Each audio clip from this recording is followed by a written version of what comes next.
Assalamualaikum warahmatullahi wabarakatuh.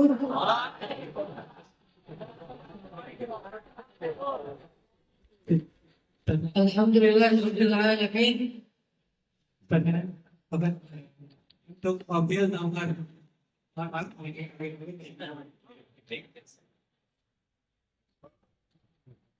untuk mobil nomor 47 3217 diulang, nomor 47 3217 diharapkan segera dipindahkan karena ada mobil warna Korea yang jalan. Ini lagi mobil nomor 47 dan 3217. Terima kasih. Silakan. Alhamdulillahirabbil alamin. Hamdan katsiran thayyiban mubarakan fihi kama yuhibbu rabbuna wa yarda. أشهد أن لا إله إلا الله وحده لا شريك له وأشهد أن محمدا عبده ورسوله لا نبي بعده اللهم صل وسلم وبارك على سيدنا وحبيبنا محمد كما ذكره الذاكرون الأحياء وصل وسلم وبارك على سيدنا محمد ما اختلف الليل والنهار وصل وسلم وبارك على سيدنا محمد وعلى المهاجرين والأنصار رضينا بالله ربا وبمحمد نبيا وبالإسلام دينا رب اشرح لي صدري ويسر لي أمري واحلل عقدة من لساني يفقه قولي. Teman-teman yang dirahmati Allah Subhanahu wa taala, puji syukur kepada Allah untuk segala nikmat yang Allah berikan untuk kita. Terutama Allah Subhanahu wa taala memilih kita di antara sekian banyak hamba-hambanya dan ciptaannya untuk menjadi seorang mukmin, orang yang beriman. Karena iman dan hidayah bukanlah nikmat yang bisa dibeli. Kalau seandainya iman bisa dibeli, maka orang yang paling banyak mendapatkan nikmat iman itu adalah Qarun. Karena dialah yang diberikan banyak harta. Iman dan hidayah bukan nikmat yang bisa didapatkan dengan kekuasaan. Karena kalau seandainya iman dan hidayah ini adalah sebuah wewenang atau kekuasaan, maka sesungguhnya harusnya Firaun, Haman, Namrud adalah orang yang paling baik imannya. Iman dan hidayah tidak diperoleh hanya dengan kekuatan fisik. Karena seandainya kekuatan fisik yang menjadi jalan untuk mendapatkan iman, maka harusnya kaum Ad dan kaum Samud adalah orang yang paling baik imannya. Iman dan hidayah tidak diperoleh dengan eksistensi atau banyaknya pengikut. Karena seandainya iman diperoleh dengan pengikut yang banyak, harusnya Abu Jahal adalah orang yang paling baik imannya. Tapi teman-teman yang dirahmati Allah, iman adalah anugerah dari Allah Subhanahu wa taala. Bahkan iman tidak bisa diwariskan dari seorang nabi kepada keluarganya. Sebagaimana Nabi Muhammad tidak bisa mewariskan iman kepada paman beliau Abu Thalib. Sebagaimana Nabi Nuh tidak bisa mewariskan iman kepada istri dan anaknya. Sebagaimana Nabi Lut tidak bisa mewariskan iman kepada istrinya. Sebagaimana banyak para anbiya yang tidak bisa mewariskan iman bahkan kepada ayahnya seperti Ibrahim. Iman adalah anugerah yang langsung Allah berikan tanpa perantara harta, kekuasaan, ataupun siapapun. Sehingga nikmat inilah yang harus kita syukuri teman-teman. Karena tidak ada jalan untuk mendapatkan nikmat ini kecuali dengan cara bersyukur kepada Allah Subhanahu wa taala. Kalau nikmat yang lain kita masih bisa mengandalkan manusia, tapi kalau nikmat iman itu murni datangnya dari Allah langsung ke dalam hati hamba-hamba yang Allah pilih. Kemudian yang kedua, salawat dan salam teruntuk Nabi besar Muhammad Sallallahu Alaihi Wasallam. Semoga kita benar-benar bisa menjadikan teladan-teladan beliau sebagai cara hidup kita. Bukan sekedar slogan, bukan sekedar kebanggaan, bukan sekedar narasi, tapi cara hidup Nabi Shallallahu Alaihi Wasallam menjadi pola pikir, perasaan, dan akhlak keseharian kita. Terima kasih buat teman-teman panitia yang sudah banyak mempersiapkan event yang besar ini. Secara khusus buat teman-teman dari PSHT, Persaudaraan Setia Hati Teratai. Semoga Allah Subhanahu wa taala menjaga teman-teman dalam ukhuwah Islamiyah. Karena ukhuwah Islamiyah itu tidak dijaga dengan kawasan. Ukhuwah Islamiyah tidak dijaga dengan harta, tapi ukhuwah Islamiyah dijaga dengan ketaatan kepada Allah Subhanahu wa taala. Makin kita taat kepada Allah, makin mudah kita bersaudara. Makin kita maksiat kepada Allah, makin mudah kita untuk berpecah belah. Sehingga siapapun yang ingin membangun wahdah wal ukhuwah, persatuan dan persaudaraan, maka cara yang paling baik dan pasti berhasil adalah mengajak orang untuk taat. Otomatis akan bersaudara. Rasulullah SAW pernah mencontohkan itu di Mekah dan Madinah. Di Madinah, bagaimana Rasulullah SAW berpersatukan antara dua suku yang berperang lebih daripada 100 tahun, yaitu suku Aus dan suku Khazraj. Berperang lebih daripada 100 tahun. Bahkan di tahun-tahun terakhir sebelum mereka akhirnya bersaudara, terjadi peperangan selama 5 tahun berturut-turut setiap hari yang dikenal dengan nama Perang Bu'az. Perang Bu'az, perang antara dua suku yang besar di Madinah, suku Aus dengan suku Khazraj. Setiap hari jatuh korban.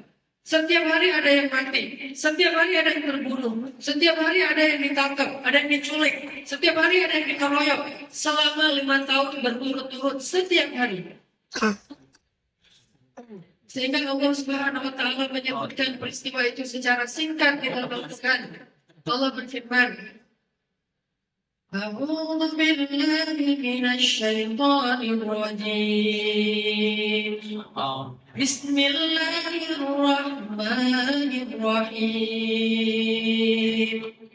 واذكروا نعمة الله عليكم إذ كنتم أعداء. Ingatlah nikmat Allah kepada kalian ketika dahulu kalian a'daan, saling bermusuh-musuhan. Allah Subhanahu wa taala menyuruh kita untuk mengingat peristiwa itu. Gimana orang Aus dengan Khazraj bermusuh-musuhan lebih daripada 100 tahun, dan setiap hari ada yang terbunuh. Bahkan selama 5 tahun berturut-turut di waktu yang terakhir sebelum Allah membuat mereka bersaudara, mereka saling berperang tanpa henti selama 5 tahun dan tidak pernah ada jedanya. Wadhkuru ni'matallah. Ingat nikmat Allah kepada kalian. Wadhkuru ni'matallahi 'alaikum إذ كنتم أعداء. Dulu kalian bermusuh-musuhan. Dulu kalian berada di tepi jurang neraka. Dulu kalian hampir saja celaka. Dulu kalian hampir saja menjadi orang-orang yang kekal di dalam api neraka. A'daan. Ala syafa hufratin minan nar. Berada di tepi jurang neraka. Tersesat jauh dari kebaikan. Hidupnya dipenuhi dengan permusuhan. Syair-syairnya syair-syair permusuhan. Obrolan permusuhan. Sosial medianya, sosial media permusuhan. Semua keseharian mereka diisi dengan semangat permusuhan di antara satu dengan yang lain. Aus dan Khazraj. Tapi kemudian Allah Subhanahu wa Ta'ala mengutus kepada mereka seorang nabi yang terbaik, Rasulullah Muhammad Sallallahu Alaihi Wasallam. Sehingga Nabi mengajak mereka untuk taat, bukan mengajak mereka untuk bersatu. Bersatu adalah buah dari ketaatan. Ketika kita mengajak orang untuk bersatu, tapi dia belum taat kepada Allah, kita seperti membangun sebuah rumah di pasir yang dekat dengan pantai. Baru dibangun sedikit, datang ombak, habis lagi. Kayak kita bikin istana apa? Istana pasir di tepi pantai. Kita bikin capek-capek lama tuh, bikinnya pelan-pelan, dibangun. Dalam kemudian datang ombak kecil, habis lagi. Datang lagi ombak, habis lagi, dan itu gak akan pernah berhenti. Kenapa? Karena kita mengajak orang untuk bersatu tidak dilandasi dengan ketaatan kepada Allah Subhanahu wa Ta'ala. Itu sulit. Hampir tidak mungkin dilakukan. Teman-teman bisa lihat bagaimana usaha untuk mempersatukan antara banyak sekali teman-teman kita di Indonesia yang dulunya dikenal dengan istilah geng motor. Saya dari Bandung, aslinya dari Aceh, tapi udah lama di Bandung. Bandung adalah salah satu kota di Indonesia dengan geng motor terbesar. Dulu, satu geng motor itu personelnya sekitar 60.000. Ada 4 geng motor. Kita tahu mungkin di sini banyak orang Jawa Barat, orang Sunda, ada Briges, ada STC, Moonrakers, GBN. 4 geng motor yang paling eksis di Indonesia. Semua usaha sudah dilakukan untuk mendamaikan antara Briges dengan STC. Lewat regulasi muda, lewat pendekatan kepolisian muda, lewat pendekatan budaya juga mudah, lewat organisasi juga sudah dilakukan. Hampir tidak ada progres yang signifikan. Permusuhan di antara dua geng motor ini terus terjadi. Bacok-bacokan sering terjadi. Kemudian Allah Subhanahu wa Ta'ala menuntun mereka untuk hijrah pertama-tama. 4 tahun yang lalu kita ngajak teman-teman untuk belajar muhasabah, belajar zikir bareng-bareng. Pertama kita bikin acara Briges dan zikir 4 tahun yang lalu. Ini bisa dibilang crowd event pertama yang dilakukan oleh teman-teman motor yang nuansanya adalah religi, spiritual. Briges berzikir. Nggak dapat izin dari kepolisian. Karena mengumpulkan teman-teman dari Briges ini menurut kepolisian waktu itu sangat rawan, riskan.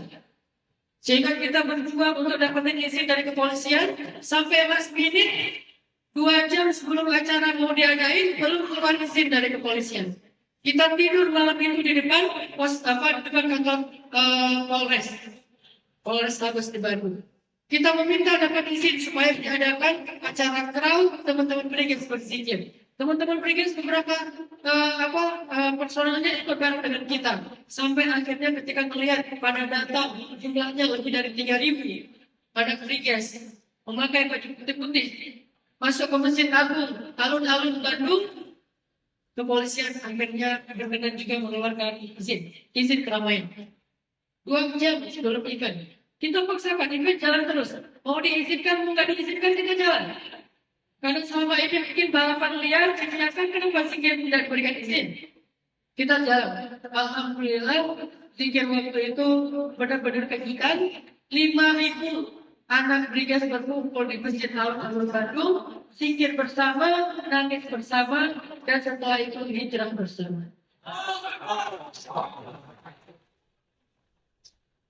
Setelah dari Briges, alhamdulillah, viral kepada teman-teman dari STC. STC juga mengadakan acara damai akbar.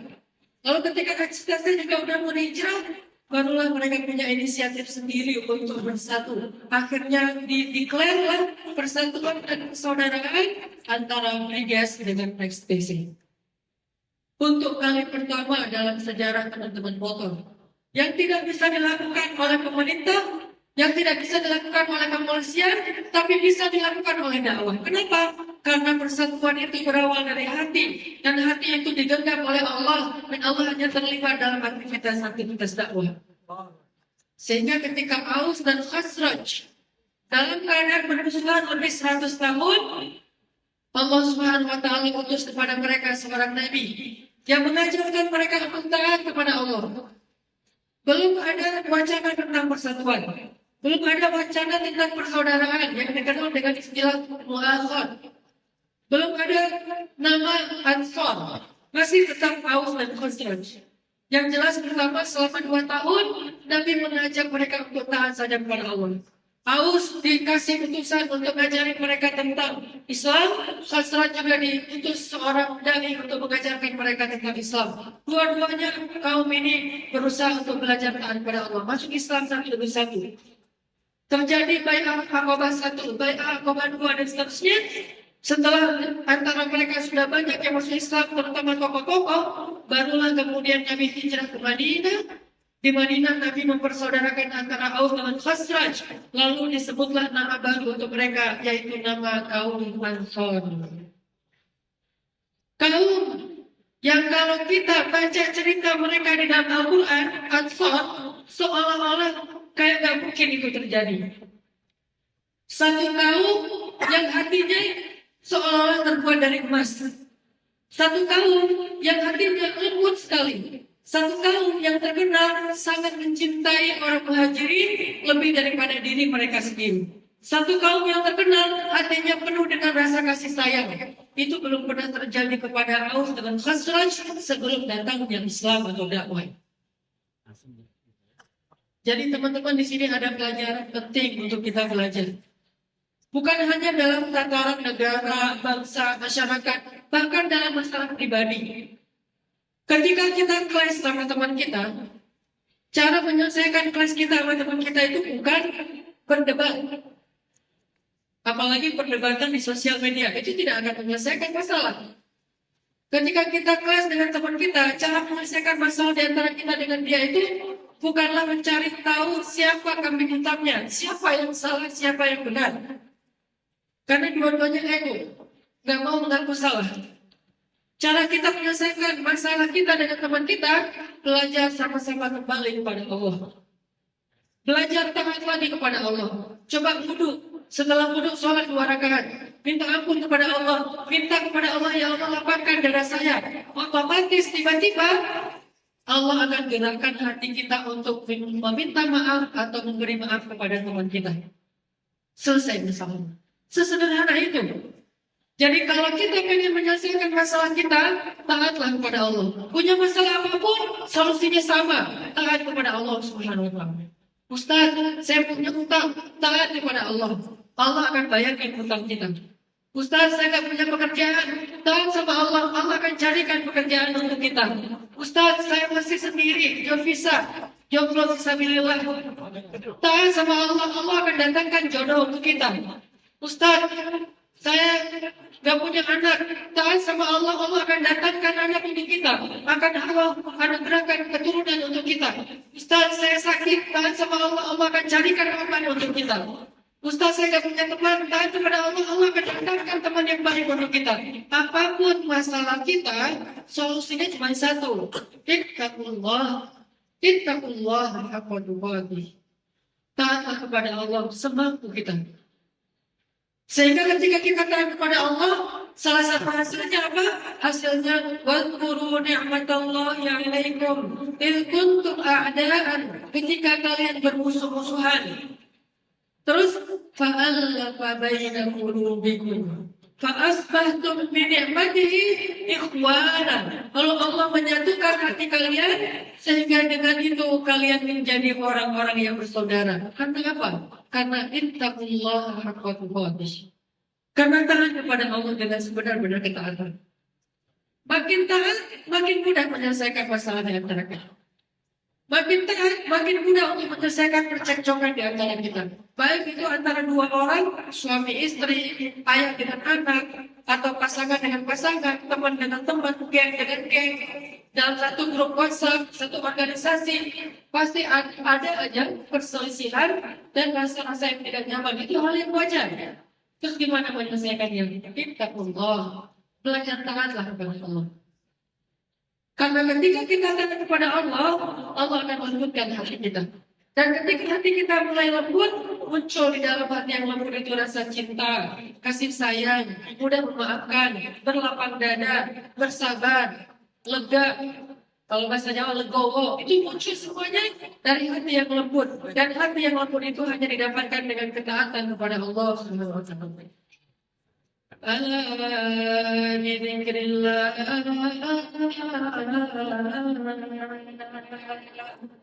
Ala bidzikrillah tatma'innul qulub. Bukankah dengan mengingat Allah, bukankah dengan menyebut nama Allah, bukankah dengan memuji-puji Allah hati menjadi tenang? Innamal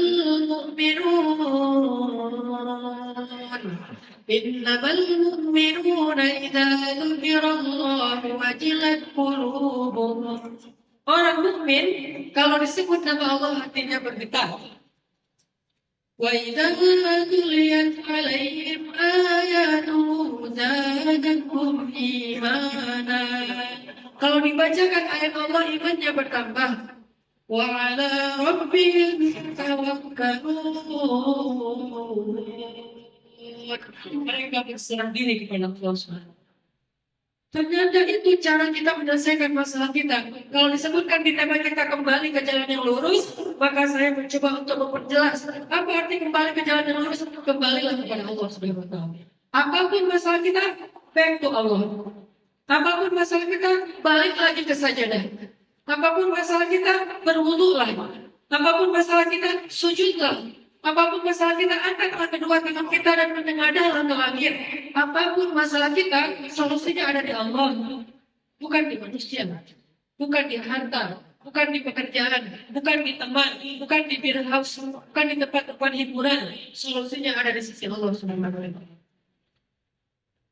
Makanya, ketika kita membahas tentang apapun masalah dalam kehidupan kita, harusnya jawaban seorang ustaz sama.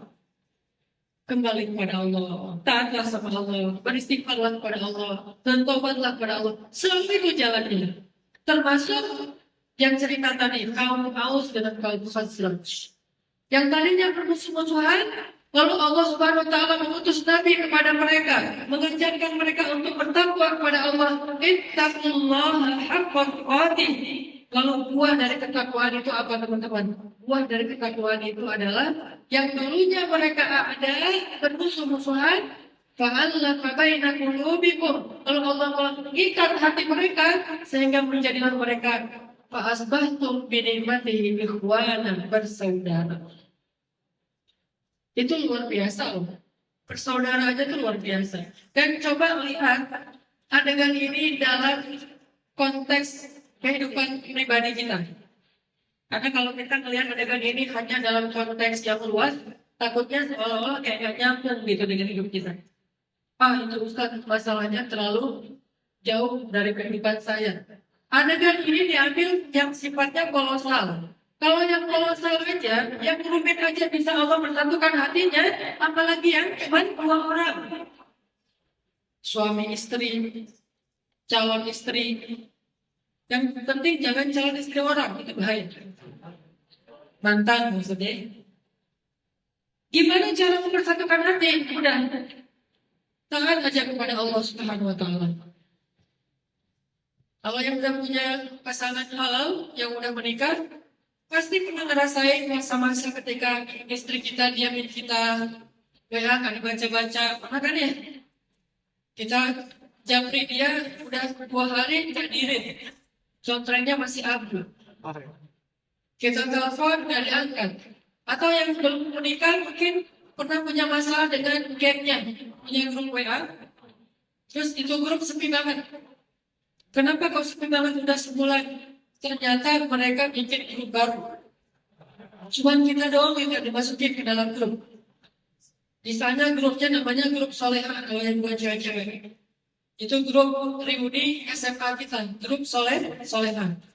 Tapi sepi, nggak ada activity, nggak ada broadcast, nggak ada chat, nggak ada komen, nggak ada apapun. Ternyata mereka bikin grup solehan 2. Yang tadinya grup solehan 1 isinya 10 orang, grup solehan 2 isinya 9 orang. Kita doang yang masukin. Gimana menyelesaikan masalah kayak gini? Dengan tetangga, dengan mertua, dengan teman kerja, dengan atasan, dengan siapapun, bahkan yang nggak kita kenal di jalan. Gimana menyelesaikannya? Keadaan bermusuh-musuhan. Caranya sederhana. Ittaqullah. Belajarlah taat kepada Allah. Ketika kita makin dekat kepada Allah, makin lega hati kita. Makin taat kepada Allah, makin lapang dada kita. Makin taat kepada Allah, makin mudah kita memaafkan orang lain. Makin taat kepada Allah, makin mudah kita berkasih sayang dan menghargai orang lain. Itu buah dari ketaatan. Sehingga jadilah kaum Aus dan Khazraj ikhwana, persaudaraan yang luar biasa. Lalu dalam persaudaraan itu, Nabi SAW memberi mereka nama baru, yang kemudian nama ini dipuji-puji di dalam Al-Quran, yaitu nama kaum Ansor. والسابقون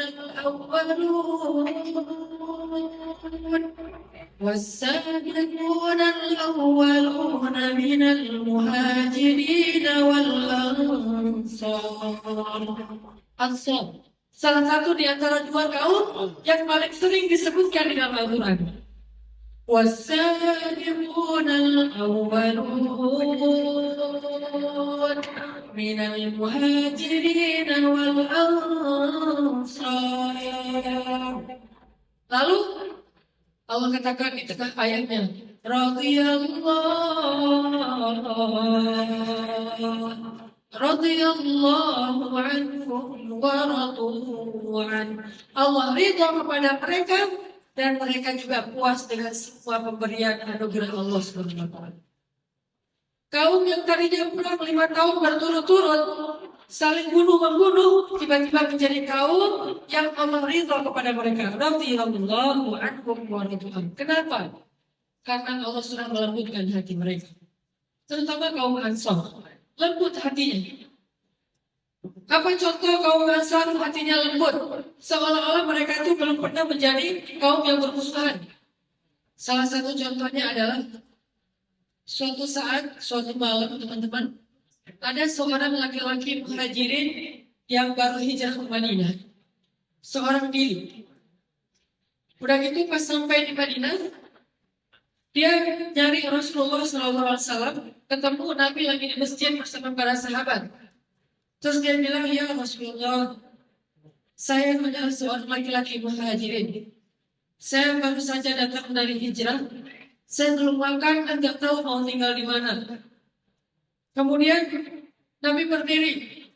Lalu Nabi bertanya kepada orang-orang Ansar yang ada di antara beliau. Kata Nabi, ya ahla Madinah, ya Ansar, ya Ma'syar Ansar, wahai orang-orang Ansar.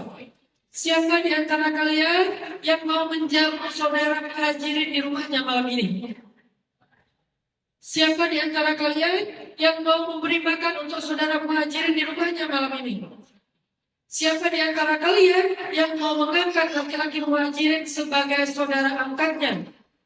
Tiba-tiba seorang laki-laki Ansar berdiri dengan wajah berseri-seri, tersenyum. Dia mengatakan, "Ana ya Rasulullah, saya ya Rasulullah." Wajahnya berseri-seri, tidak ada beban di wajahnya.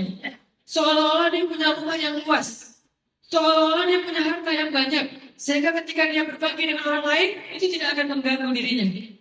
Makanya terlihat wajahnya berseri-seri, tidak ada beban. Dia berdiri mengatakan, "Ana ya Rasulullah, saya Rasul." Nabi tersenyum. Kemudian Nabi mempersaudarakan mereka berdua. Laki-laki muhajirin dibawa pulang ke rumah laki-laki Ansar. Ayo ikut saya, bawa pulang. Ternyata ketika sampai di depan rumahnya orang Ansar, laki-laki muhajirin ini kaget. Ternyata rumahnya orang Ansar ini adalah sebuah gubuk yang hampir roboh. Gubuk kecil yang hampir roboh. Orang yang sangat miskin, bahkan fakir. Tapi berdiri mengatakan mana ya Rasulullah dengan wajah berseri-seri. Seolah-olah dia punya rumah yang sangat luas sehingga mudah untuk berbagi. Seolah-olah dia punya banyak makanan sehingga kelebihan untuk dirinya sendiri. Ternyata dia seorang laki-laki Ansor yang miskin, yang fakir, yang rumahnya sempit, yang tidak punya makanan di rumahnya. Tapi dia berdiri mengatakan, "Ana ya Rasulullah." Inilah hatinya Ansor. Hati yang kita nggak percaya kalau di dalam hati itu dulunya 100 tahun diisi dengan permusuhan yang luar biasa. Tiba-tiba berubah diisi dengan kasih sayang dan cinta. Ana ya Rasulullah. Dibawa ke rumahnya. Karena rumahnya kecil, laki-laki muhajir disuruh tunggu di luar dulu. Laki-laki Ansor masuk ke dalam, nanya ke istrinya, ada apa di rumah? Ada makanan enggak? Kata laki-laki Ansor. Istrinya bilang, enggak ada makanan apa-apa, cuma ada satu roti, itu juga jatah makan malam anak-anak. Soalnya anak-anak dari tadi siang belum makan, mereka tunggu ayahnya untuk makan bareng, satu roti dimakan rame-rame. Ini jatah makan malam anak-anak. Kebayang nggak? Dari pagi anaknya belum makan, cuma ada satu potong roti, jatah makan malam, lagi nungguin ayah mereka pulang untuk makan bareng.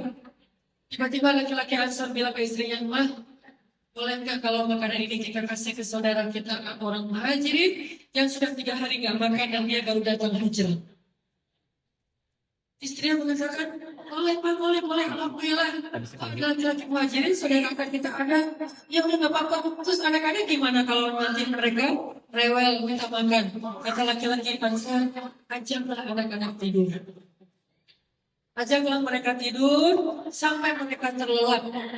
Kalau mereka sudah terlelap, bawalah makanan itu ke depan, matikan semua lampu, maka kita akan menemani laki-laki muhajirin makan. Supaya dia tidak merasa sungkan, kita akan berpura-pura makan, kecap-kecap dalam keadaan gelap, supaya dia berpikir kita ikut makan bersama dia.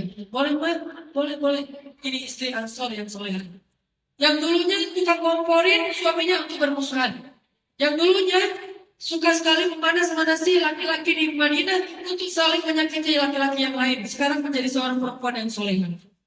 Langsung ibunya nih, kalau anak-anaknya itu tidur di kamarnya, disuruh tidur, dibelai, diceritakan segala macam cerita, sampai anak-anaknya terlelap dalam keadaan lapar. Seharian dia makan. Terlelap dalam keadaan lapar. Udah gitu, istrinya ini balik lagi ke keluar dan mengatakan pada suaminya, makanan sudah siap, silakan masuk.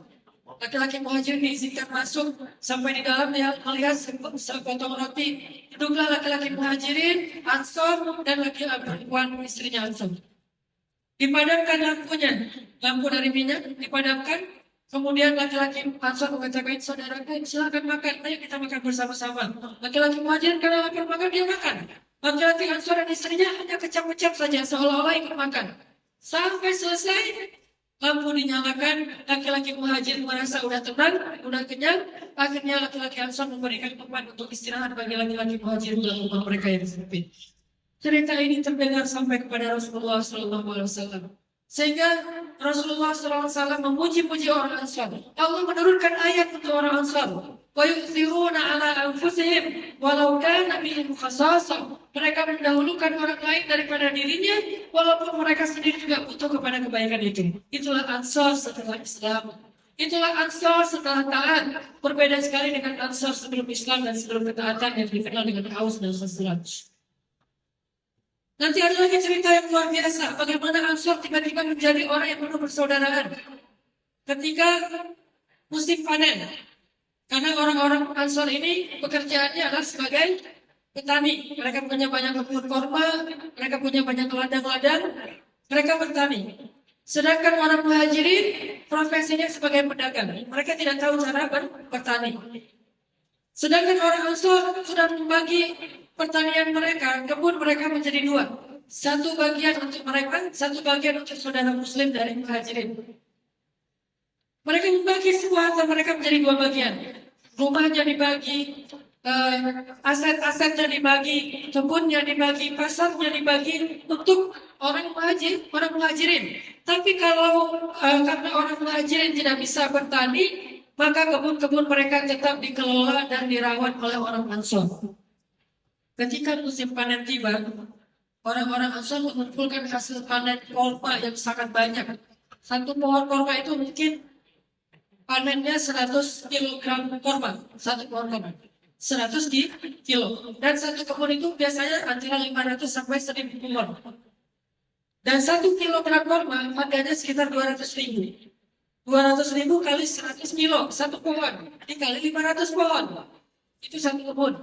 Makanya orang Madinah banyak yang kaya hanya dengan memiliki kebun korma. Belum lagi onta. Satu ekor onta, kalau onta yang dipakai ke luar negeri itu, onta rahya namanya, itu satu ekornya 500 juta. Sehingga orang Arab itu, orang-orang Arab Badui, jual 2 ekor onta udah bisa beli satu Velfire Alfa. Dan mereka punya ratusan ekor onta.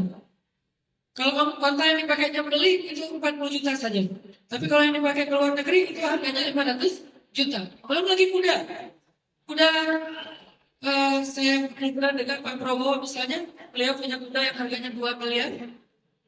Satu ekor kuda harganya 2 M. Dan mereka punya ratusan bahkan ribuan ekor kuda.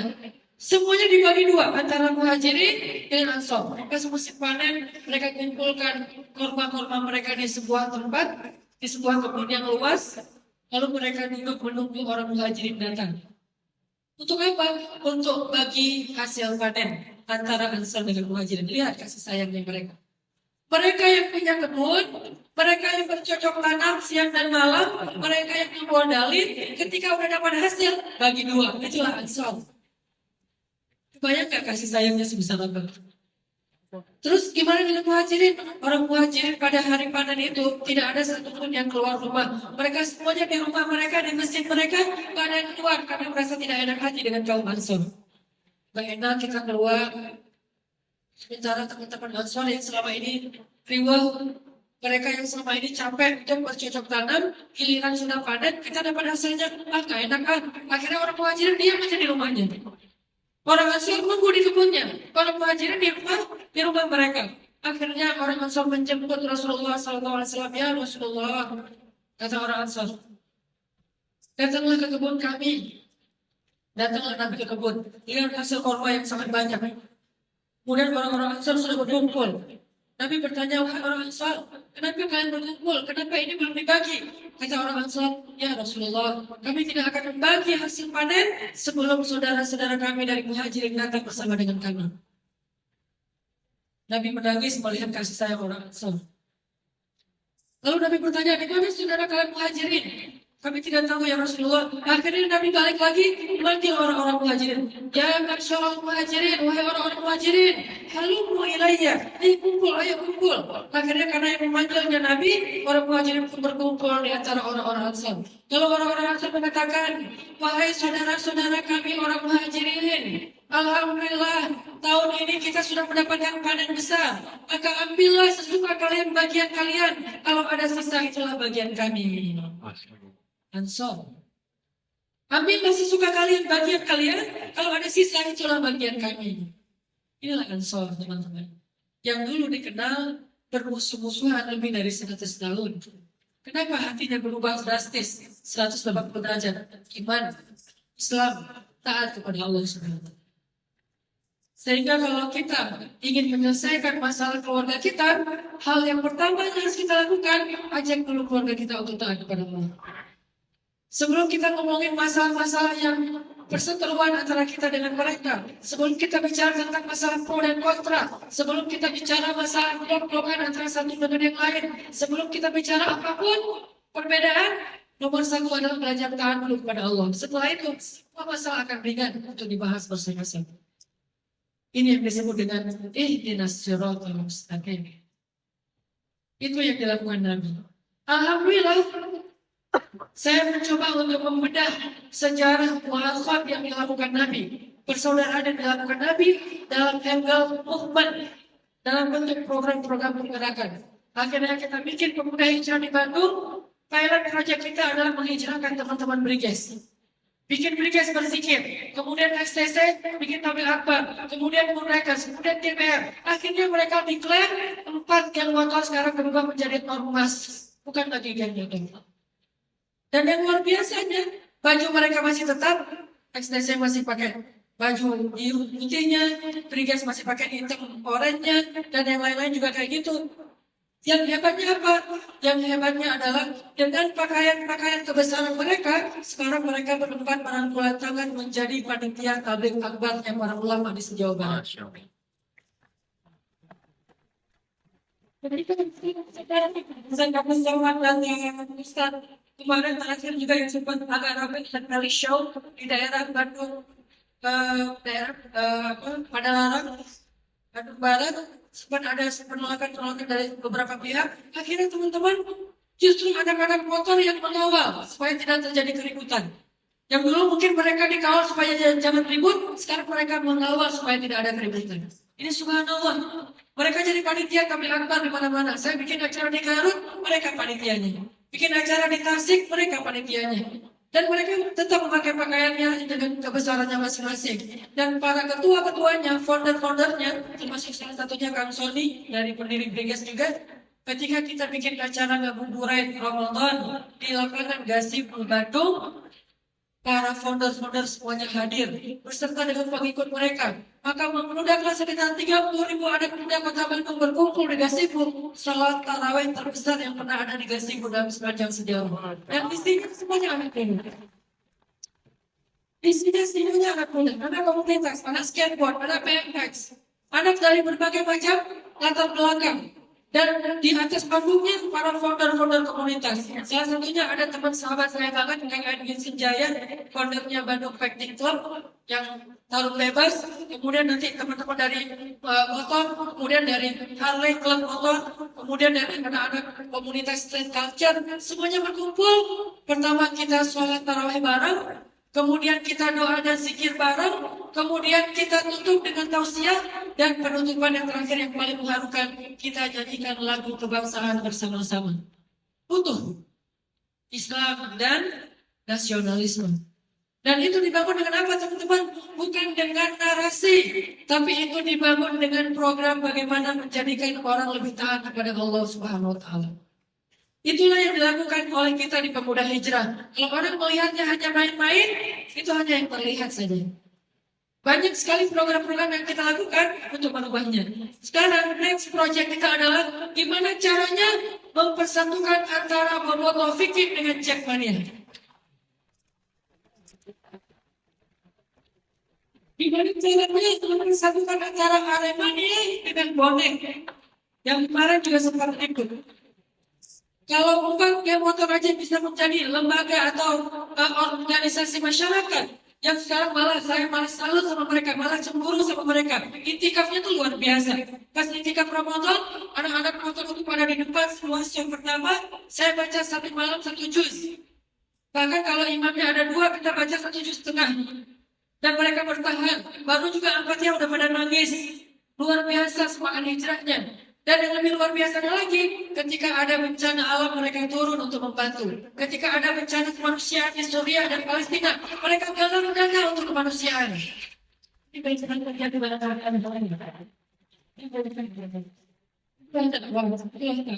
Islam.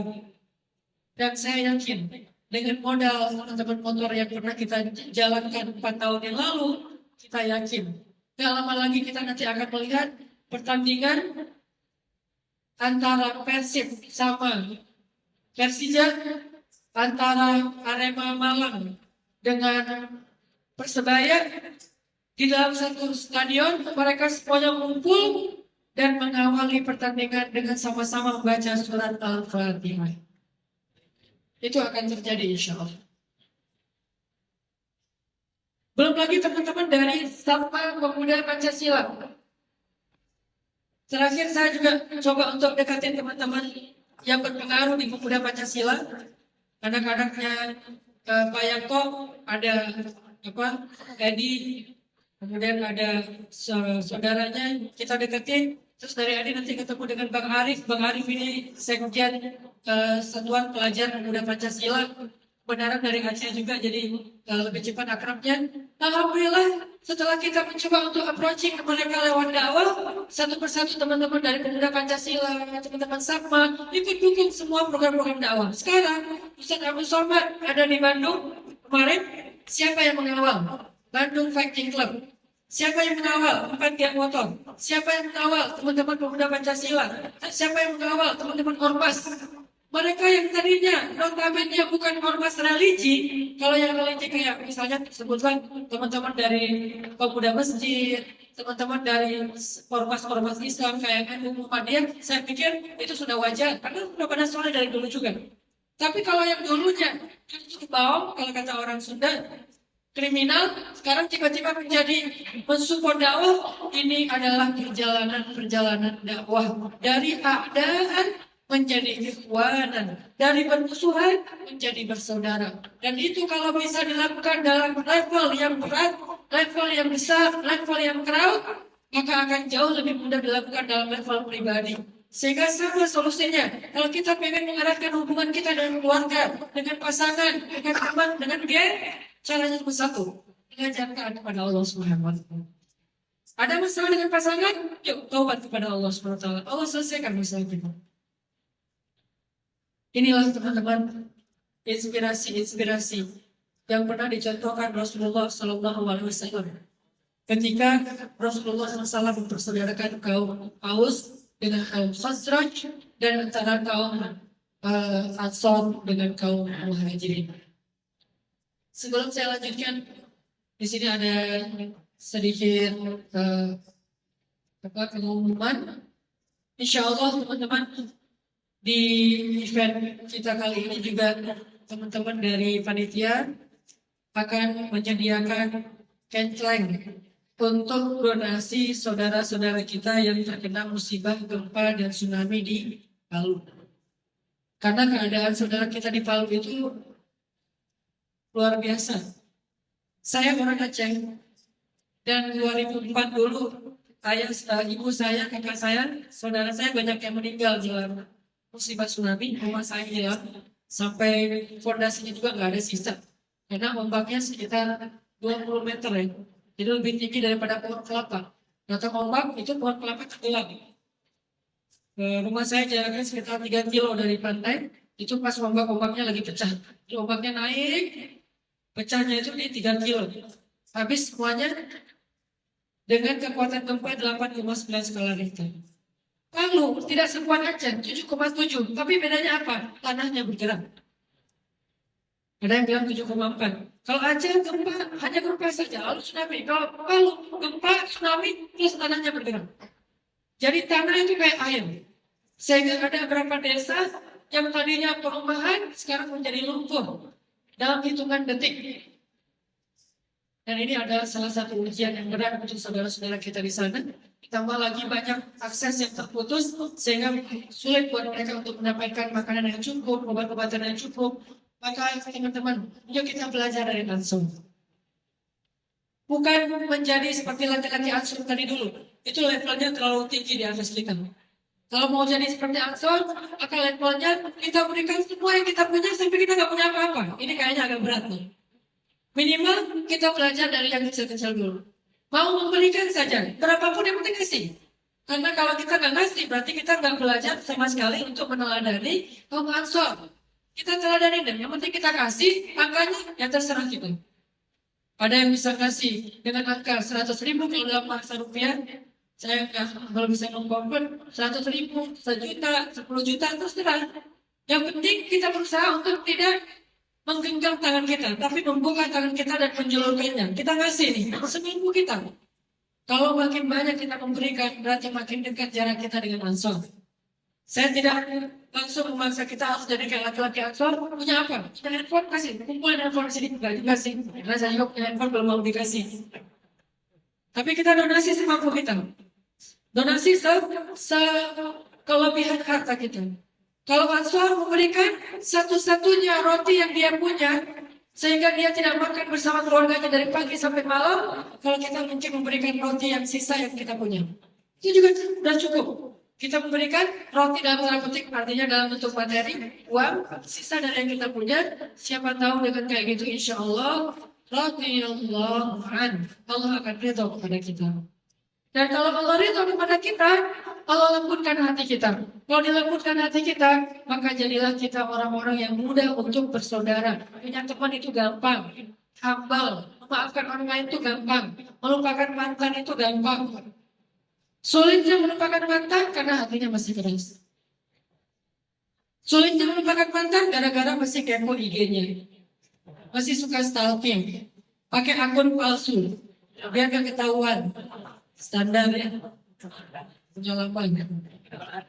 Jadi artinya hati kita itu akan lega apa ketika kita belajar taat kepada Allah. Jadi silakan panitia mengedarkan canceling kontak infak buat teman-teman yang ingin belajar mencontohi kaum Ansor. Biarkan, ya Allah, saya pengen belajar mengamalkan ilmu yang tadi baru saya dengar. Sehingga ilmu yang kita dengar itu berkah, bukan hanya wawasan. Ya Allah, saya pengen belajar ilmu, mengamalkan ilmu yang baru saya dengar, yaitu mencontohi kaum Ansor. Biarkan kayak gitu dalam hati, kasih. Nanti Allah akan berikan untuk kita keberkahan yang pernah Allah berikan kepada orang Ansor. Allah akan berikan kepada kita nikmat yang pernah Allah berikan kepada orang Ansor.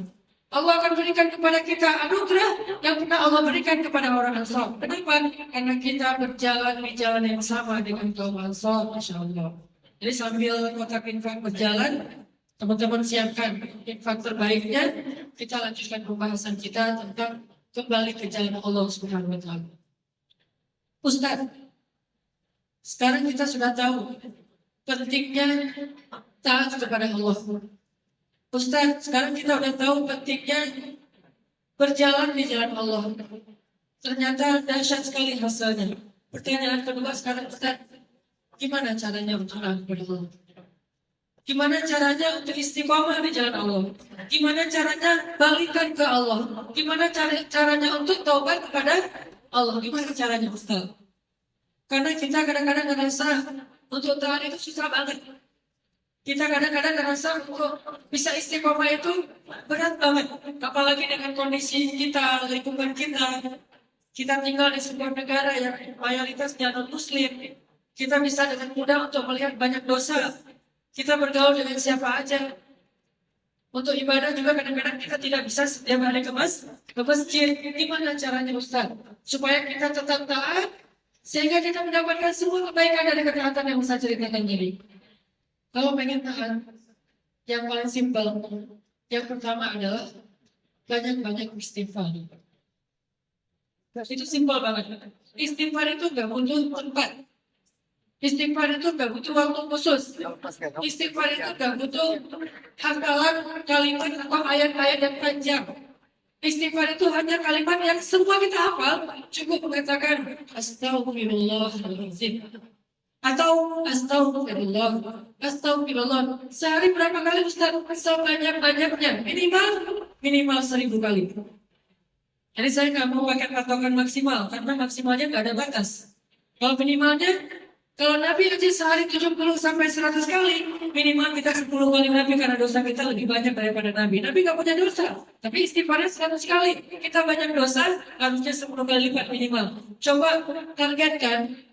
Kalau lagi di pabrik itu sampai ngerjain kerjaan, kadang-kadang ada yang kerja di pabrik berdiri 3 jam non-stop, istirahat 15 menit, berdiri lagi 3 jam, kerja sehari 12 jam sambil istighfar.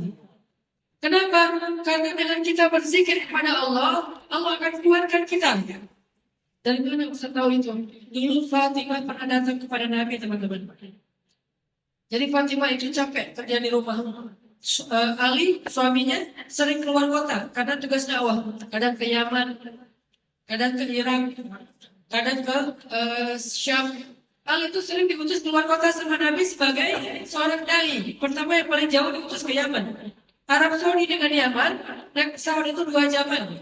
Kalau naik kendaraan darat itu bisa lebih dari sehari pergi ke Yaman. Kalau dulu bukan mobil, onta atau kuda bisa sampai seminggu perjalanannya. Sehingga Fatimah di rumah harus mengurus anak-anaknya sendiri, ngurus rumah sendiri, membuat roti gandum sendiri, giling gandum sendiri, membersihkan rumah sendiri, cuci pakaian sendiri, ke pasar sendiri, mengurus anak sendiri, capek.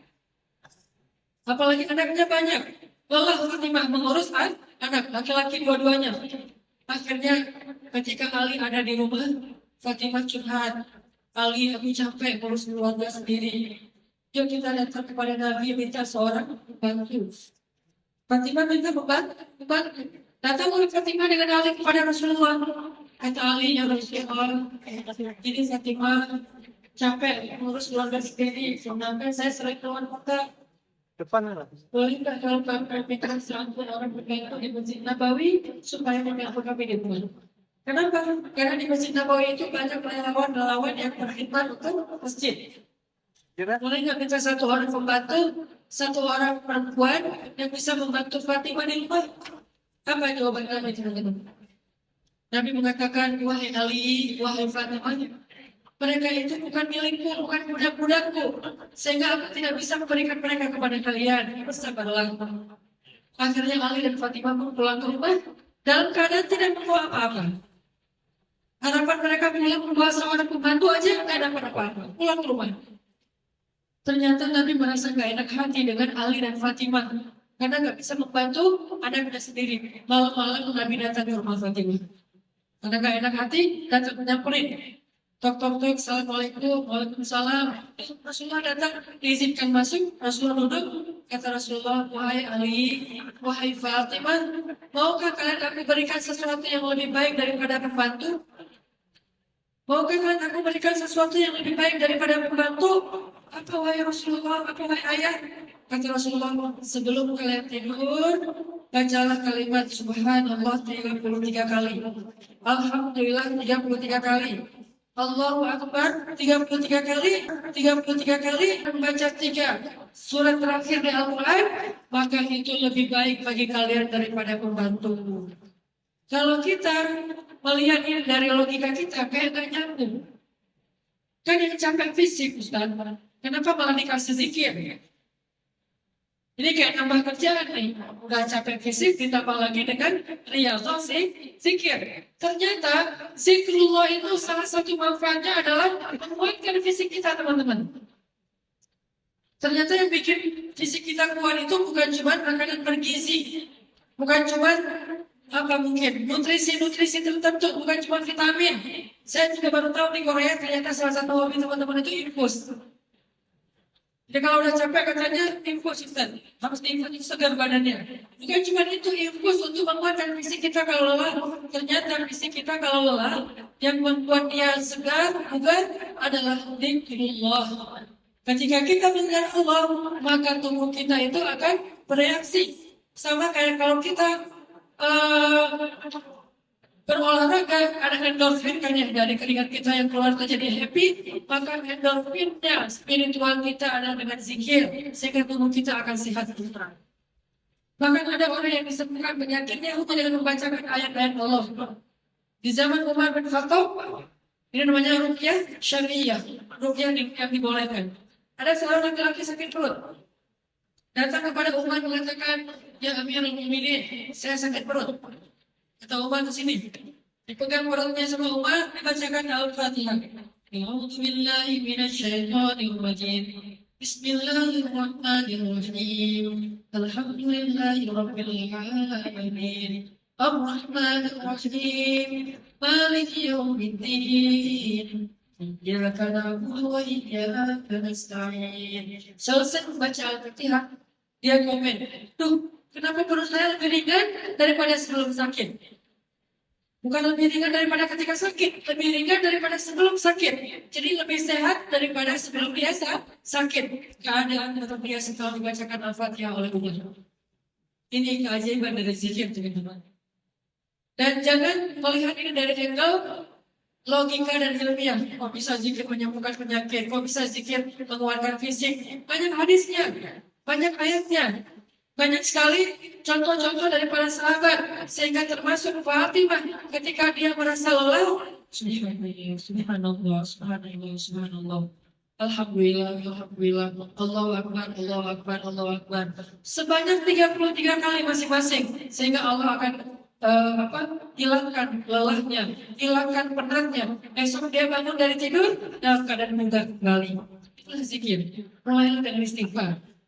Kemudian tahlil, la ilaha illallah, kemudian tasbih, kemudian tahmid, kemudian takbir. Terus setelah itu Al-Quran. Kalau kita membiasakan diri dengan zikrullah, kita gak akan gampang lelah. Kalau kita membiasakan diri dengan zikrullah, kita gak akan gampang mengeluh. Kenapa? Karena zikir adalah obat untuk segala macam penyakit. Jadi cara taat yang pertama, teman-teman, zikir. Diawali dengan istighfar. Kalau kita ngerasa Ustaz bingung gimana nih cara biar jadi orang yang lebih baik, istighfar.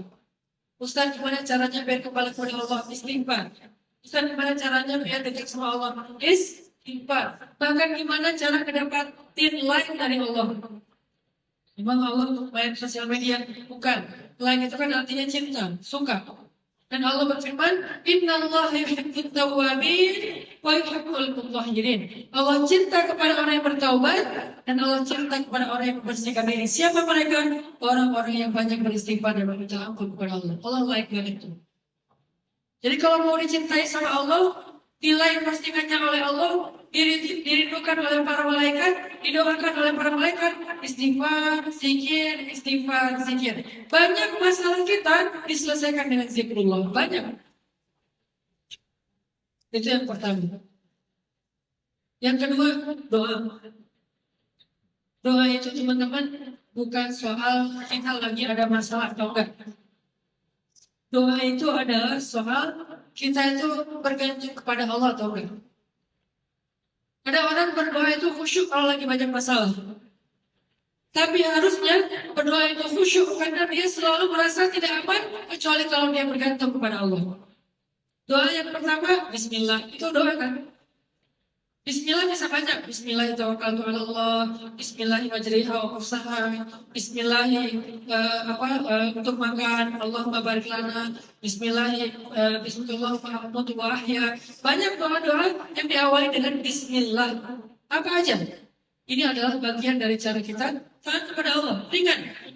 Jadi bukan saya nggak bahas dulu tahajud, saya nggak ngebahas dulu sedekah sekian miliar, saya nggak ngebahas dulu puasa Senin Kamis setiap pekan, saya nggak ngebahas dulu misalnya tilawah satu hari satu juz. Yang ringan-ringan aja dulu, karena yang ringan di sisi Allah itu besar. Faman ya'mal mithqala dzarratin khairan yarah. Jadi la tahqiranna minal ma'ruf syai'an. Kata Nabi, janganlah kalian meremehkan kebaikan walaupun sedikit. La tahqiranna minal ma'ruf syai'an. Janganlah kalian meremehkan kebaikan walaupun kecil. Ustaz kok yang diajarin sepele banget sih. Kalau ustaz lain tuh yang diajarin tahajud. Ya ayyuhal muzammil qumil laila illa qalila. Tahajud adalah level setelah kita membiasakan yang ringan-ringan. Kalau teman-teman langsung loncat menjadi ahli tahajud, bisa dijamin itu hanya akan jadi wacana. Ustaz, saya pengen jadi orang yang lebih soleh. Malam ini saya akan tahajud. Awali dulu dengan sebelum tidur berdoa. Gak bisa kita tahajud sebelum tidur dan doa. Awali dulu sebelum tidur dengan berwudu. Awali dulu sebelum tidur dengan membaca 10 ayat aja. Ayatnya apa Ustaz? Bebas. Pilih yang pendek-pendek misalnya. Contoh, amma yatasaalun, baca satu ayat. Panin tabail azim alladhi hum fihi mukhtalifun kalla saya'lamuna thumma kalla saya'lamun alam naj'al al-ardha mihada. Cuma 10 ayat saja udah gitu tidur. Insya Allah malam pasti bisa tahajud. Jadi bukan jam lain kami, bukan ingatin teman supaya dibangunin, bukan. Pertama duduk, kedua baca doa tidur, ketiga baca 10 ayat, maka tidur baru bisa amalan yang lebih tinggi levelnya itu tahajud. Makanya yang saya coba share sekarang bukan amalan-amalan yang level tinggi, tapi kunci-kunci untuk mendapatkan amalan yang level tinggi. Kuncinya amal sepele. Sehingga Nabi mengatakan, la tahqiranna minal ma'ruf syai'an. Janganlah kalian meremehkan kebaikan walaupun kecil. Walaupun kebaikan itu sekedar tersenyum kepada saudaramu yang kamu temui di jalan. Itu kebaikan. Kadang-kadang gara-gara kita tersenyum, nanti dapat kebaikan yang lain. Kamu kebaikan yang lain, kita jadi punya teman baru. Kebaikan yang lain, kita jadi punya teman untuk membantu kita kalau ada masalah. Kebaikan yang lain, teman itu akan menasihati kita kalau kita lagi salah. Teman itu akan menguatkan kesabaran kita kalau kita lagi lemah. Ini diawali dengan senyum. Lihat, hal-hal sepele itu akan menjadi kunci banyak hal-hal yang besar. Istighfar, doa. Doa Pak Ustaz, bismillah. Dawamkan itu, bismillah aja. Bukan doa yang panjang kayak Nabi Zakaria, Nabi Ibrahim, bukan. Bismillah aja. Ketika kita jalan, bismillah. Ketika kita mengawali pekerjaan, bismillah. Kalau perlu bismillahnya, walaupun cuma 5 detik, tapi khusyuk. Bukan bismillah asal lewat. 5 detik, tapi khusyuk. Bismillahirrahmanirrahim. Udah habis segitu. Nggak sampai juga 3 detik ya. Tapi khusyuk. Bismillahirrahmanirrahim. Itu kalau kita lakukan dengan khusyuk dan powerful, maka bismillah inilah yang akan membuka banyak kebaikan-kebaikan segalanya, teman-teman. Jadi mau jadi orang taat, gampang. Yang ketiga, yang terakhir mungkin untuk hari ini, untuk jadi orang taat gimana Ustaz? Untuk jadi orang taat, jadilah orang yang lebih peduli kepada orang lain. Karena kenapa? Ketika kita peduli kepada orang lain, Allah peduli kepada kita. Itu udah jadi hukum Allah. Sunnah Allah namanya. Siapa yang sibuk dengan urusan orang lain, Allah sibuk dengan urusan dia. Siapa yang meringankan beban orang lain, Allah meringankan beban dia. Siapa yang menutupi aib orang lain, Allah menutupi aibnya. Itu sudah sunnah Allah. Jadi kalau kita mau ditolong oleh Allah, tolong orang lain. Kalau kita mau dibantu oleh Allah, bantu orang lain. Kalau kita mau dijaga oleh Allah, jaga nama besar, nama baik orang lain. Kalau kita mau diperhatikan oleh Allah, pedulilah kepada orang lain. Sesederhana itu untuk menjadi hamba yang taat. Peduli sama teman kita. Minimal kepedulian kita apa? Jangan sakiti hati dia lewat kata-kata kita. Jangan sakiti hati dia lewat komen-komen di sosial media kita. Jangan sakiti hati dia lewat postingan-postingan kita. Jangan sakiti hati dia lewat sikap-sikap kita.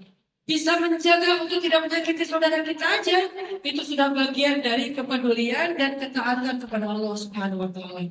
Itulah mukmin yang sebenar-benarnya. Al-muslimu man salimal muslimu min lisanihi wa yadihi. Muslim itu kalau orang lain itu selamat dari lisannya dan tangannya.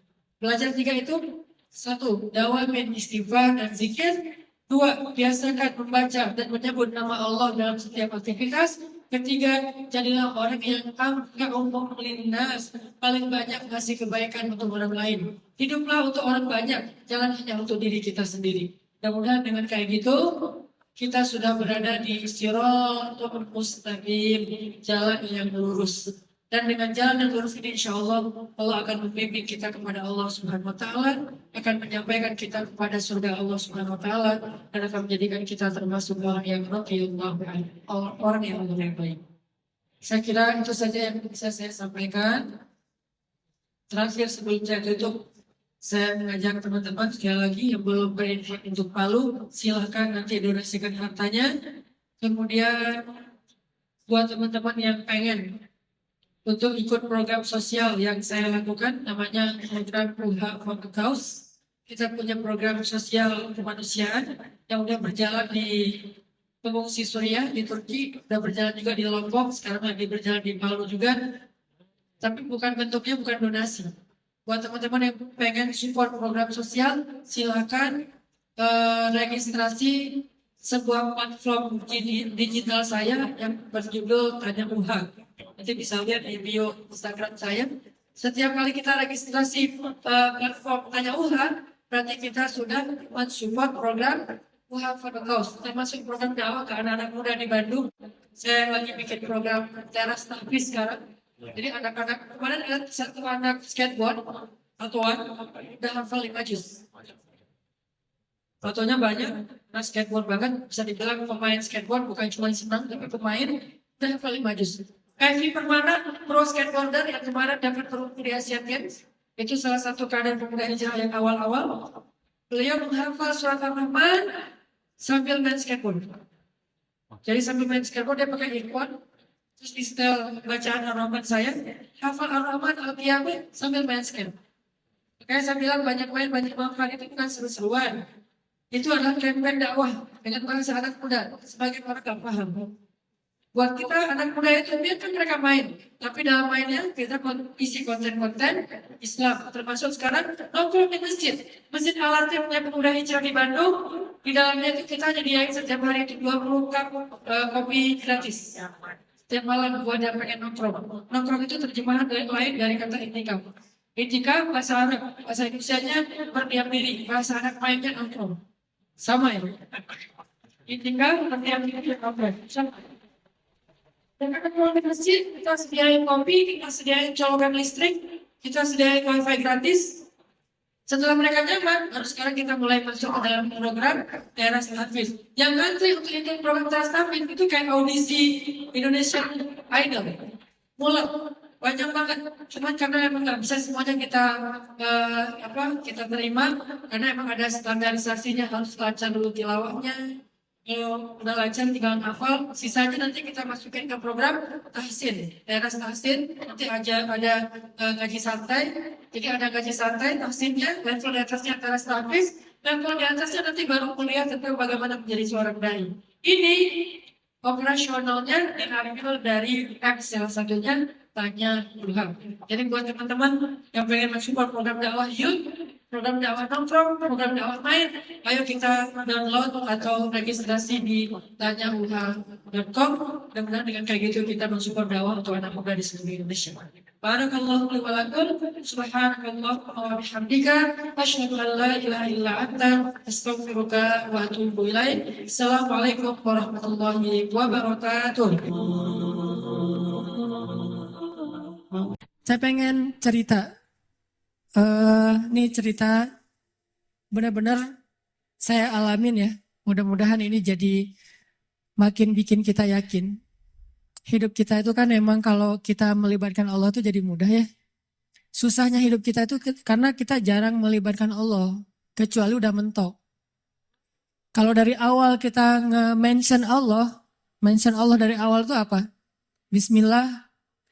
Di tengah-tengah kita masih terus nge-tag Allah. Ya hasbi Allah, la haula wa la quwata illa billah. Berdoanya ke Allah. Kalau kita ngelibatin Allah dari awal dalam hidup kita, pertama Allah akan kuatkan hati kita. Kedua Allah akan bereskan urusan kita. Dan itu bukan cuma terjadi kepada Imam Ahmad bin Hambal yang saya pernah cerita. Bukan cuma pernah terjadi kepada Uwais Al-Qarani, tabi'in yang pernah saya cerita. Tapi juga terjadi kepada 3 teman saya. Yang satu anak Batam namanya Age, anak skateboard. Satu lagi anak Jakarta model namanya Agi. Satu lagi driver ojek online di Bandung. Ini 3-tiganya nih baru saya alami sekitar beberapa waktu yang lalu. Kalau yang ojek online sekitar sebulan yang lalu. Kalau yang Agi baru 2 minggu yang lalu saya ngalamin. Apa ceritanya? Melibatkan Allah dalam semua harapan kita. Agi, anak Jakarta ini, pernah ikut kajian saya kayak gini di salah satu masjid di Maruya, di Kebun Jeruk, Jakarta. Terus pas ikut kajian itu dia bilang gini, ya Allah, saya pengen banget ketemu Ustadz Hanan langsung, tapi jangan di taklim, karena agak susah, terlalu rame. Saya pengen ketemu berdua dalam suasana yang lebih nyaman. Kabulkanlah ya Allah, gitu. Selang seminggu kemudian setelah selesai acara itu, alhamdulillah, qadarullah, ombaknya lagi bagus di laut. Kan saya suka mantengin ombak tuh. Ada website namanya Surf Forecast kan. Forecast buat surfing. Jadi tahu ombaknya lagi berapa, seberapa baiknya untuk berselancar. Ombaknya lagi bagus nih. Ombaknya 2,5 meter, 2,5 meter. Terus anginnya pas gitu. Pergilah saya ke laut. Daerah Jawa Barat namanya Batu Karas. Spot surfing. Saya pergi ke sana nih. Agi yang tadinya di Jakarta, ternyata memang dia orang Batu Karas, tinggalnya di Jakarta. Jarang banget pulang ke Batu Karas. Nah, seminggu kemudian setelah taklim, dia sakit. Badannya nggak enak. Biasanya kalau cuma panas dingin, dia akan tinggal di kos-kosan. Tapi kali ini kangen pengen pulang kampung. Kenapa ya saya pengen pulang kampung? Kenapa ya? Kayak Imam Ahmad bin Hambal gitu kan. Kenapa ya saya pengen pulang kampung? Akhirnya dia putuskan pulang ke Batu Karas. Dan sampai di Batu Karas, hari pertama dia sampai ke rumah, temannya ngajak ke pantai, kita mandi yuk, kita berenang yuk gitu kata temannya. Yuk, padahal lagi nggak enak badan tuh, diajak berenang dia mau. berenang kalau orang sana berarti surfing. Diajak surfing dia mau. Datang ke pantai, saya lagi duduk di pantai, lagi persiapan nih mau turun ke air. Lagi duduk santai gitu pagi-pagi sambil ngopi dulu, sambil gak jelas ya ngelamun tentang masa lalu. Jadi lagi duduk dulu nih di pantai nih, sambil ditaruh dengan apa papan biar nggak kena matahari. Udah ke pantai masih takut hitam, padahal udah hitam. Tiba-tiba lagi datang ngeliat dari jauh, nih kayak kenal nih siapa ya? Kayak pernah lihat, tapi biasanya kan penampilannya beda. Nih udah namanya orang lagi di pantai. Datanglah, pas udah dekat dibilang, Ustadz Hanan ya? Saya ngeliat, ya kenapa? Saya jemaah Ustadz Hanan di Meruya, Kebun Jeruk minggu yang lalu. Oh iya, Kebun Jeruk minggu lalu memang ada taklim. Udah kenalan dia bilang, Ustadz, minggu lalu saya baru berdoa nih. Ya Allah, saya pengen ketemu Ustadz Hanan, langsung bukan di taklim, biar bisa santai banyak ngobrol. Berikanlah saya apa yang saya harapin. Dia istighfar, dia sholawat, dia doa. Nggak sampai bertahun-tahun, cuma selang seminggu. Qadarullah Allah bikin skenario, ada ombak, saya datang, dia sakit, dia datang, akhirnya ketemu di pantai, ngobrol, jadinya saya seharian cuma ngobrol doang gak sempat surfing. Terus aja ngobrol curhat, dia live IG gitu, aduh, jadi ngobrol sama dia, alhamdulillah dikasih gelang batu sama dia, ini Ustadz hadiah gelang batu untuk Ustadz, alhamdulillah ya udah saya pakai. Intinya adalah coba, cuma seminggu doang tuh. Dia minta ke Allah, dia melibatkan Allah, akhirnya Allah kabulkan. Bisa nggak kita dalam waktu seminggu halal dengan cara berdoa ke Allah? Ya Allah, saya lihat dia kemarin di masjid. Masjid apa ini teh? Baitur Rahman. Cuma saya nggak berani menyapa. Saya menyapa dia lewat engkau saja ya Allah. Kalau kita yakin dan tembakan kita itu udah jago tadi, jawid imanak tujawid qira'atak kata Hanin tadi, kuatkan, jagokan diri kamu dalam yakin ke Allah, makin jawid, makin jawad, makin bagus, maka insya Allah akan kena panahan kita. Ada orang mana tadi nggak kena sama sekali, ada orang yang di jarak yang sama langsung kena. Kenapa? Udah jawid, imannya udah mantap, udah yakin gitu, dan yakin dalam bahasa mana tadi udah profesional. Nanti insya Allah tiba-tiba entah gimana caranya nggak usah cari tahu. Karena saya juga sama Teh Hanin yang cerita tadi kita Teh Hanin maksudnya nggak mencari saya, ada saya mah mencari. Teh Hanin nggak mencari, saya sama sekali kita nggak kenal, dia nggak kenal saya. Pas ketemu di tempat kibdah emang ada sedikit trik yang saya lakuin gitu kan biar bisa namanya ikhtiar gitu kan. Dan dengarkan ceritanya. Nah gitu deh pokoknya. Yang jelas nggak usah berharap kepada Allah tergantung cara. Berharaplah kepada Allah karena kita yakin kepada Allah. Cara Allah yang bikin. Ini Agi nih. Yang kedua, driver online. Driver ojek online. Saya waktu itu ada rapat di Pemuda Hijrah. Namanya Masjid Pemuda Hijrah itu Al-Latif. Ada rapat di Al-Latif. Dan saya lagi malas nyetir, akhirnya naik ojek online. Pergilah ke Masjid Al-Latif. Dari pagi, zuhur saya ngimamin di masjid. Cuman pakai baju biasa, terus asar juga ngimamin. Pas sudah selesai asar, saya mau pulang, saya order lagi nih ojek online. Saya order, ada yang ngambil. Saya naik ojek, di tengah jalan dia nanya, Mas, sering sholat di masjid itu? Kata dia. Lumayan, saya bilang. Ya itu masjid ramai banget ya, kalau taklim ramai banget tuh, penuh dengan anak muda. Ya alhamdulillah, saya bilang. Terus dia bilang lagi, ada tuh di situ tuh imam muda, bacanya bagus banget, orang Aceh. Siapa ya namanya? Saya bilang Muzammil. Oh ya Muzammil. Oh ya, kenal sama dia? Ya lumayan, saya bilang. Dari tadi lumayan aja semuanya. Mas suka ikut talim juga di situ? Kadang-kadang, saya bilang. Dia nggak ngeh sama sekali. Lama-lama dia mulai curiga, dia nanya, apa tadi ada kegiatan apa? Enggak, cuma ada rapat aja sama teman-teman. Teman-teman DKM maksudnya iya. Mas tadi ngimamin sholat zuhur ya? Kata dia. Iya, kata saya. Mulai curiga kan dia. Asar juga? Iya. Oh, Mas namanya siapa? Hanan. Hah? Hanan yang mana nih? Kata dia. Mulai kaget dia kan. Mulai panik gitu. Saya bilang Hanan Ataki. Langsung oleng tuh motor tuh. Masya Allah, dia kaget sendiri. Dan itu olengnya tuh langsung berhenti pas lampu merah pula, dia heboh sendiri di lampu merah, bayangin. Ya Allah, Masya Allah, Alhamdulillah. Ustadz tahu nggak? Ternyata ini Ustadz Nata kita dulu, saya lihat ke belakang, benar nggak nih? Oh iya benar gitu. Dari tadi kayak Ustadz nggak ngomong-ngomong, kata dia, Ustadz tahu nggak? Sebulan ini saya selalu beristighfar, berdoa, sholawat. Ya Allah, saya pengen banget ketemu sama itu tuh satu lagi gurunya Muzammil yang ceramahnya suka di YouTube katanya. Ustadz Hanan Ataki, saya pengen ketemu beliau, tapi susah kalau di taklim. Pengen berduaan, jangan pas rame-rame. Ternyata berduanya di atas ojek, coba.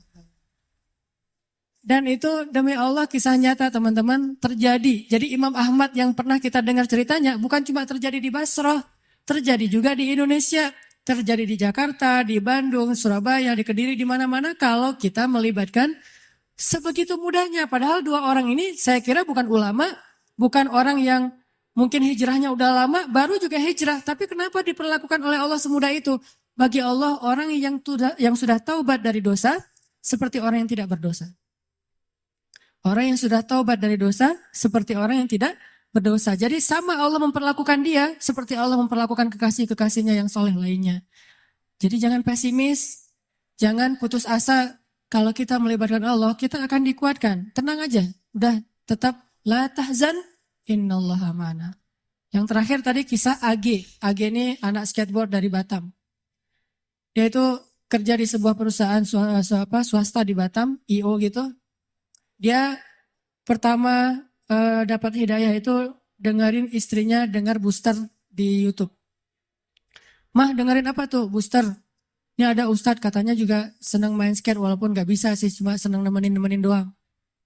Oh mana karena dia senang memang anak skate jadi ngelihat gitu. Oh ini ustadznya, coba dengerin lagi. Oh kirain tadi cewek. Biasalah kayak gitu mah ya.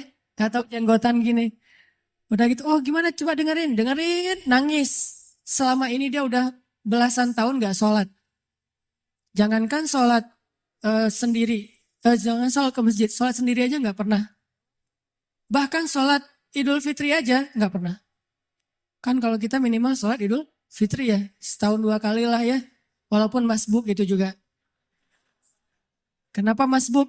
Kebiasaan kalau Jumatan datangnya kalau khutbahnya udah selesai.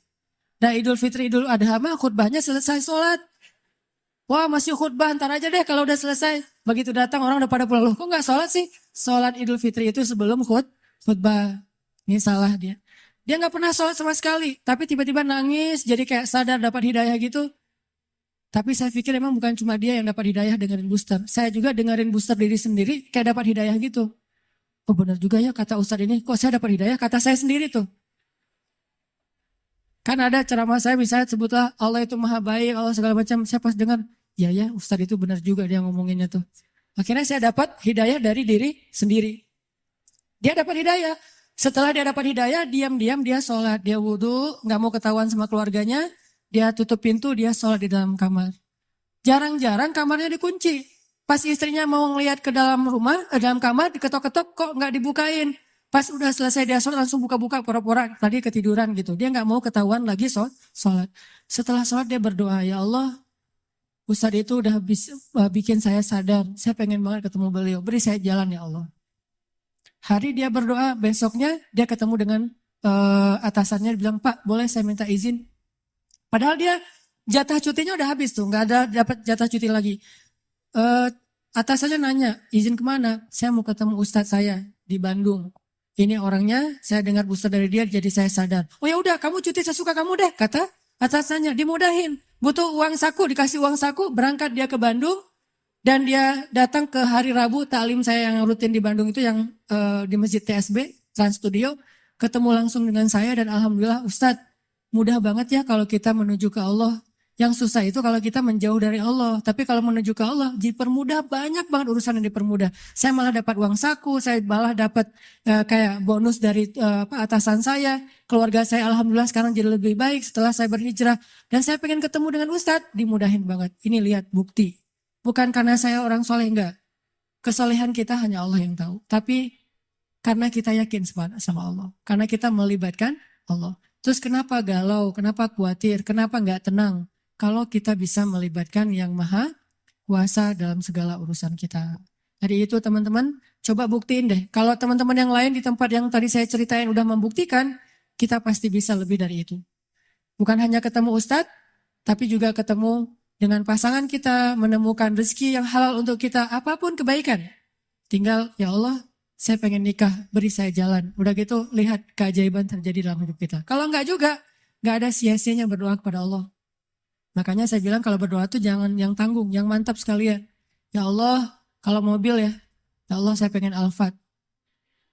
Penghasilan kita kecil, tapi pengennya Alphard. Emang sia-sia? Enggak. Kalau enggak dikasih Alphard di dunia, dikasih Alphard di akhirat. Kan Allah pasti mengabulkan doa kan? Pasti itu. Kalau enggak dikabulkan di dunia, dikabulkan di akhirat. Bangun dari kubur, tiba-tiba lewat Alphard, berhenti depan kita. Ini mobil siapa? Ayo kita ke Padang Mahsyar, lewat pakai Alphard gitu. Udah ada drivernya. Mereknya bukan Toyota, tapi mereknya Cahaya. Merek baru nih, belum dijual di Indonesia.